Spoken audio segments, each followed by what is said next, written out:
I thank the Honourable Finance Minister for presenting the budget for 2025-26. There ought to be a philosophy behind the budget. But I cannot divine one in this budget. I shall not attempt to do so, because after going through the budget speech and the budget numbers, I believe there is no philosophy behind the budget.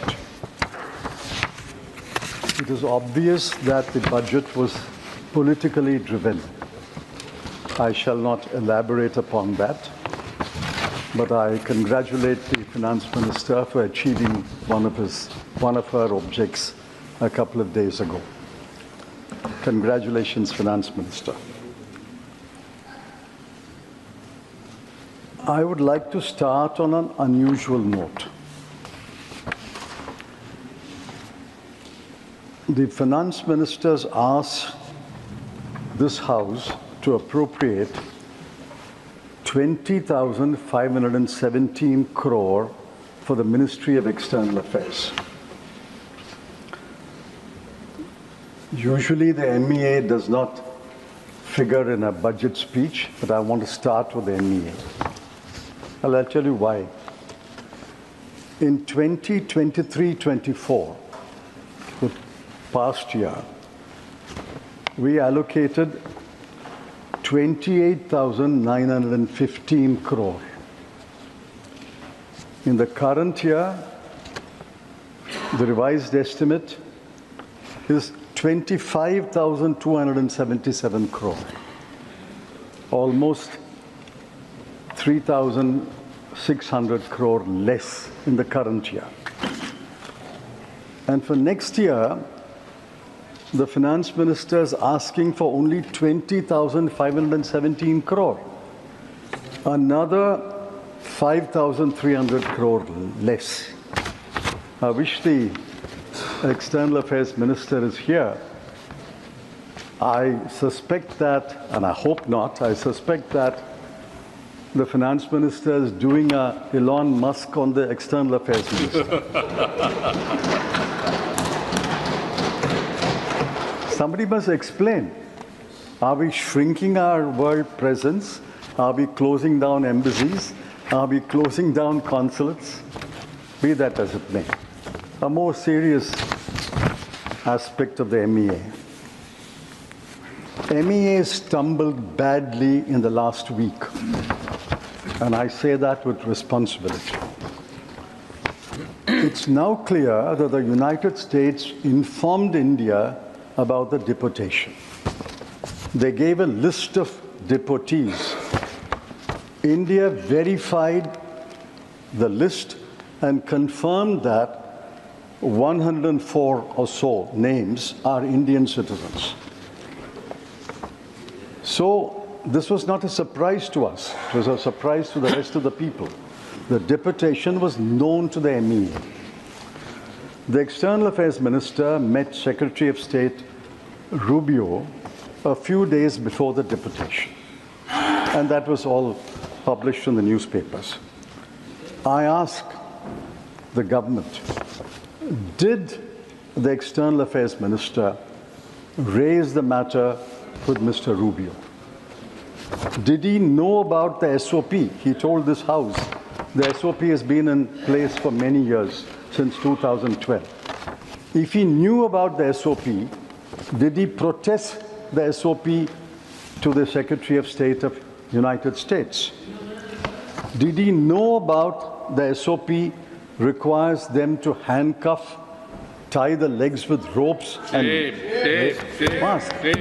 If he knew about it, did he protest to Mr. Rubio? If he did not protest, why did he not protest? And the most important question, did the External Affairs Minister... Are you yielding? Are you yielding? I'm not yielding. I'm only stating on basis of what he said. He can reply later. Did the External Affairs Minister, He can reply later. sir, did the External Affairs Minister offer to Mr. Rubio, we will send an aircraft to bring our Indian citizens back? Yes. Another serious matter, another list of 483 Indians who have been identified as illegal immigrants.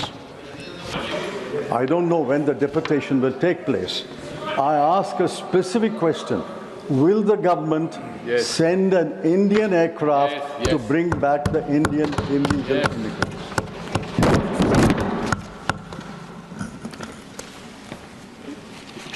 Now I go to the Finance Minister's trump card. No pun intended, sir. Trump card. No pun intended. Sir, when you said twice, I got worried that no pun intended. You said twice, which means pun is intended.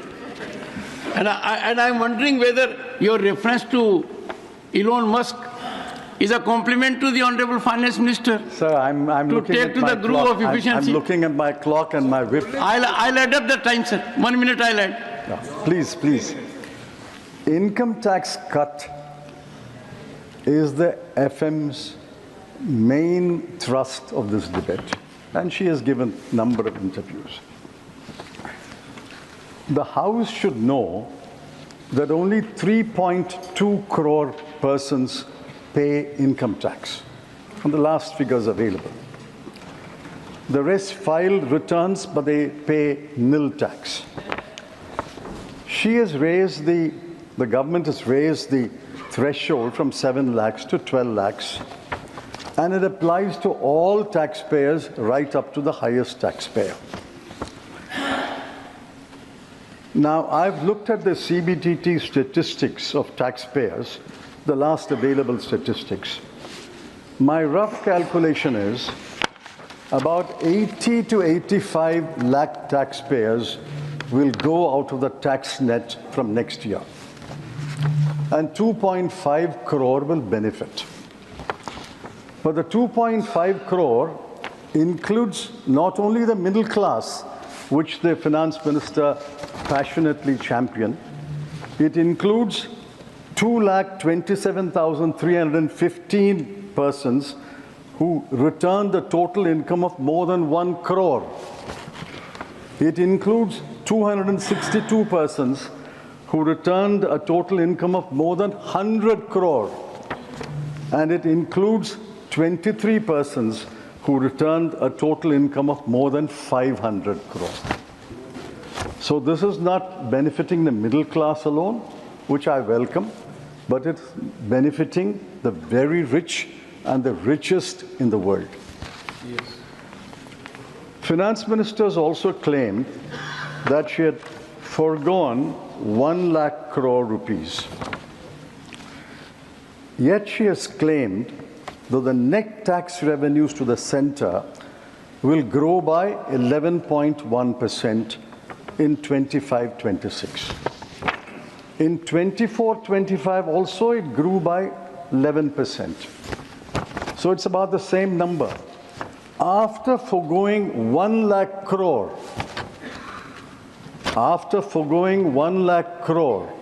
in this budget, how does she claim that the net tax revenues to the center will grow by the same 11%? This is pure magic, not mathematics. I will reserve how this magic unfolds, and I will comment on it later. Secondly, the finance minister says this 1 lakh crore will go into consumption, and that consumption will boost the economy. I find initially a lot of cheerleaders accepted that claim. But in the last 2-3 days, even the finance minister's cheerleaders are becoming skeptical about it. I asked the Honorable Finance Minister, will not part of the 1 lakh crore go into savings? SBI chairman has hoped that part of it will come to him and the banking system. Will not part of the 1 lakh crore go into repaying old household debts? Will not part of the 1 lakh crore go into travel abroad? Will it not go for educating children abroad?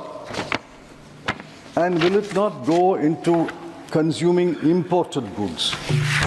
If you deduct all this, how does the Honorable Finance Minister claim that the entire 1 lakh crore will go into consuming domestic goods and services? It's only consumption of domestic goods and services will boost the GDP rate.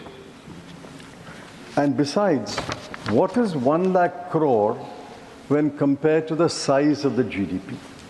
The size of the GDP this year is 324 lakh crore. 1 lakh crore of 324 lakh crore is 0.3. Are you seriously saying, and are you asking this House to believe, that 0.3% will boost the economy? My humble advice to the Finance Minister is, don't rely on only one engine of growth, consumption. Look at other engines of growth like exports, capital investment. Those other engines must be revved up. You can't rely upon one engine of growth. Most of this consumption will not go into consuming domestic goods and services. Now contrast what she has forgotten. She remembered the middle class, but I congratulate her for that. But what about the section of the people whom she has forgotten? Look at the plight of Indian households. I'm taking purely from government numbers. Between 2012 and 2024, in the 12-year period, food inflation was 6.18%. Education inflation was 11%. Healthcare inflation was 14%. These have crippled Indian households.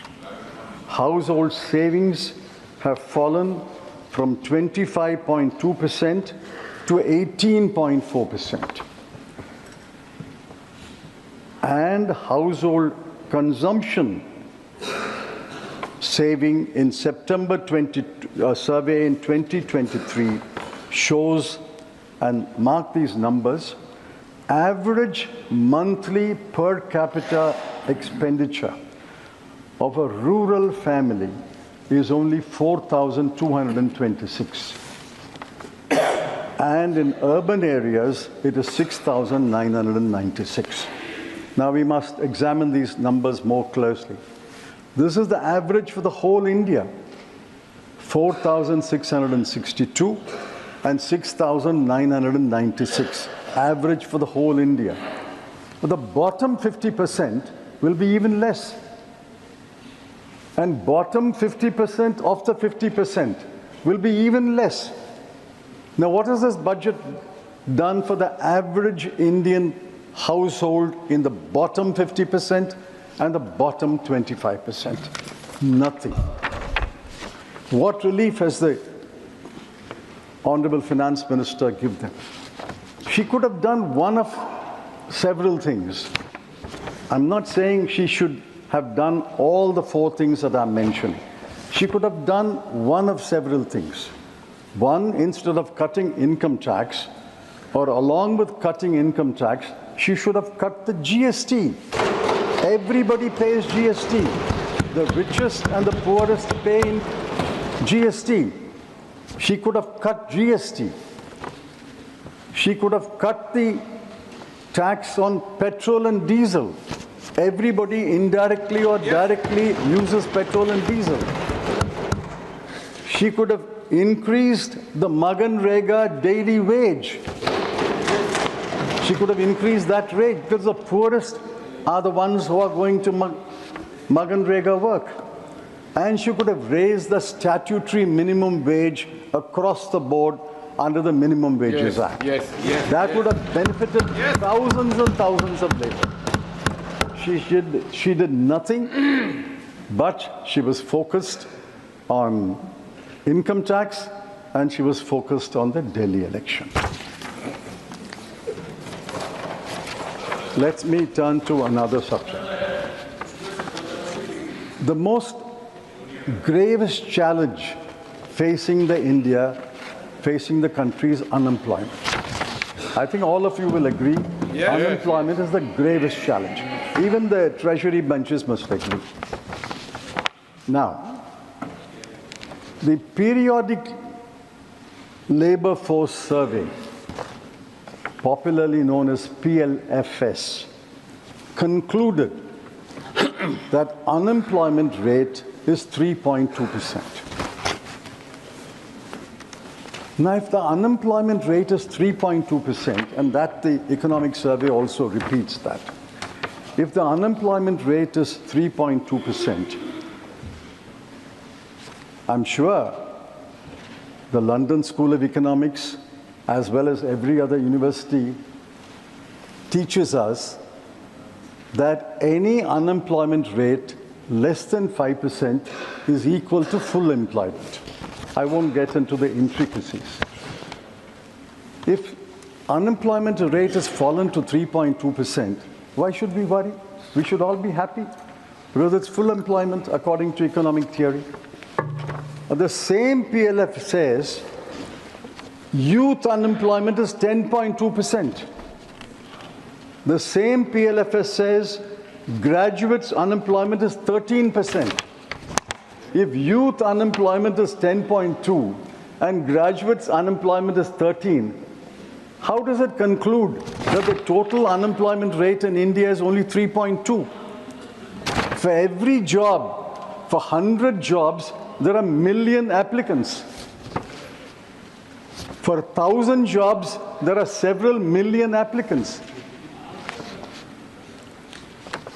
The economic survey, sir, I quote, we need to create 78.5 lakh non-farm jobs every year until 2030. I asked the Honorable Finance Minister, what is her plan? What is the way forward to create 78 lakh non-farm jobs between now and 2030? They will be in government until 2029. So the bulk of the period is their government. They should tell us clearly a path to create 78 lakh jobs every year until the end of the government. Sir, the next I come to the famous PLI. The budget has 8 lines of expenditure on employment generation. I've looked at it closely. If I'm wrong, the Honorable Finance Minister will correct me. There are 5 lines of expenditure under PLA. There's 1 line of expenditure called New Employment Generation Program. There is 1 line called Prime Minister's Employment Generation Program. There's 1 line called Skill India. I don't know the differences between these acronyms. What is the difference between Prime Minister's New Employment Generation Program and the New Employment Generation Program? We don't have a new PM, we have the same PM. On the 8 lines in the current year, mark these numbers, sir. On the 8 lines together, I've got the breakdown, but I'm taking all 8 lines of expenditure. In the current year, the budget allocation when she presented the budget last year was 28,318 crore. This is the gravest challenge. You allocated 28,318 crore. But what will you spend? By March 31, you will spend only 20,035 crore. Why are you not spending 8,000 crore on the challenge, which is the gravest challenge facing the country? Yes. The PLI scheme is a spectacular failure. Yes. Otherwise, you would have spent this money. Employment generation is a spectacular failure. Now I look at another aspect. The wages of salaried male worker as well as female worker, but I'm giving the numbers of the male worker. The wages of salaried male worker has fallen in the last 7 years from 12,665 per month to 11,858 per month. This is the own numbers. From 12,665 to 11,858. The wages of self-employed male worker has fallen from 9,454 per month to 8,591 per month. So what is the position, sir? The position is incomes are falling, wages are falling, government expenditure is not keeping pace with the promises, household net savings have fallen, household debt has arisen. Yes. This is the plight of the bottom 50% of India. Yes. There's nothing in this budget for the bottom 50%. I think we cannot divide this house into one half speaking for the top 50% and one half speaking for the bottom 50%. I'm quite happy to speak for the bottom 50%, but I want the treasury benches also to impress upon their ministers to speak for the bottom 50% Yes. of India. Yes. Yes. Man ki baat. Sir, let's take Make in India. They made such a hullabaloo about Make in India, Made in India. What was Make in India became Made in India. In global manufacturing trade, India's share is 2.8%. China's is 28.8%. So we are not a big player in manufacturing goods trade. The share of India's manufacturing in the GDP has fallen under this government. Yes. And I give the numbers from the economic survey. 2014, it was 15.07%. 2019, it has fallen to 13.46%. And 2023, it is 12.93%. These are the numbers of the World Bank. Economic survey has proportions in the GVA, but that has also fallen from 17% to 14%. So manufacturing as a proportion of GDP has not increased under this government. So manufacturing is a spectacular failure. PLI is a spectacular failure. So what has this government got to boast about after the last 11 years? I come to my penultimate point. Now, budget is about numbers. I don't want to burden the House with numbers, but I have to mention some numbers, because the budget is about numbers. Now, the FM, Honorable FM, claimed in a number of interviews that she has not only met the fiscal deficit target, but has improved upon the fiscal deficit target. Absolutely true. If you look at the numbers, 4.9, achievement was 4.8. But how did she achieve this 4.8? She cut capital expenditure by the central government by 92,682 crore. Not revenue expenditure, sir. Capital expenditure by the central government was cut by 92,682 crore. She cut the grants in aid to states for creating capital assets, that's another form of capital expenditure, by 90,887 crore. So total cut in capital expenditure by the center and the states, I'm not apportioning blame, but the center and the states in the current year will be 1,00,000 83,569 crore. By cutting capital expenditure by such a humongous amount, she saved on the fiscal deficit 43,785 crore. I can understand if she has saved on the fiscal deficit 1,83,000 crore. It is bad policy, but I will understand. But after cutting 1,83,000 odd crore, she saved about 44,000 crore. Is it good policy? I don't know. Is it good economics? I say no, it is not good economics. Yes. You can't cut capital expenditure and compress your fiscal deficit and say, I have met my fiscal deficit, I've improved my fiscal deficit. On the expenditure side, I want honorable members, all of us are concerned, to look at these numbers. Where are the cuts followed? On health, 1,255 crore. On education, 11,584 crore. On social welfare, 10,019 crore. I wish the Agriculture and Rural Development Minister was here.